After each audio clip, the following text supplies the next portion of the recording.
There are certain documents which are very important for you to be ready with before the RBI Grade B exam, क्योंकि उनके बिना आपकी eligibility खतरे में आ सकती है। 10th और 12th क्लास की सर्टिफिकेट और मार्कशीट, कई बार सर्टिफिकेट और मार्कशीट सेम होते हैं तो एक ही डॉक्यूमेंट चलेगा। बेस्ड अपॉन आपने ग्रेजुएशन या पोस्ट ग्रेजुएशन किसके बेस पे एलिजिबिलिटी क्लेम की है उसका सर्टिफिकेट और मार्कशीट। अगर आपकी यूनिवर्सिटी आपको मार्क्स सीजीपीए में देती है तो उनका CGPA to percentage conversion formula आपके पास होना चाहिए।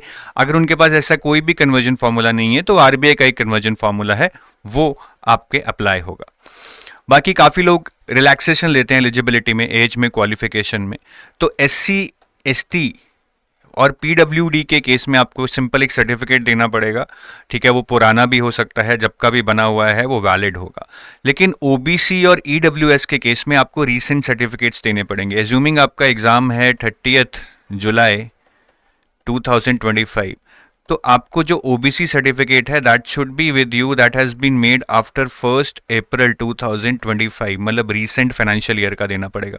सिमिलरली ईडब्ल्यूएस के केस में you have to give all asset income certificate, AIC asset income certificate. ये भी आपको 1 अप्रैल के बाद, जो 1 अप्रैल 2025 के बाद बना होगा, वो देना होगा for the exam that will happen in 2025-26 financial year.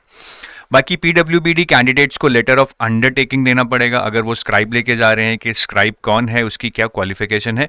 अगर आप बैंकिंग प्रोफेशनल हैं और इसके बेस पे एलिजिबिलिटी अपनी रिलैक्स कर रहे हैं एज की टर्म्स में, तो आपको बैंकिंग करियर में जो एक्सपीरियंस है उसका सर्टिफिकेट या एक्सपीरियंस लेटर होना चाहिए। बाकी आइडेंटिटी प्रूफ जो भी आपका है, आपको ओरिजिनल में और फोटो कॉपी में एग्जाम में लेके जाना होगा। जो ये वाले सर्टिफिकेट्स हैं ये सिर्फ इंटरव्यू में लेके जाने होंगे, बट आइडेंटिटी प्रूफ जब भी आप फेज़ 1, फेज़ 2 में डिफरेंट शिफ्ट्स में जाएंगे, ये ओरिजिनल और फोटोकॉपी आपको लेके जाना होगा।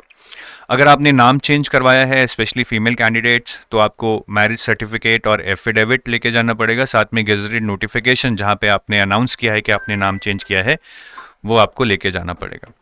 फिर एक्सपीरियंस लेटर, अगर आप प्राइवेट सेक्टर में, गवर्नमेंट सेक्टर में हैं, आपने एक्सपीरियंस क्लेम किया है तो आपको एक्सपीरियंस लेटर और रिलीविंग लेटर लेके जाना पड़ेगा।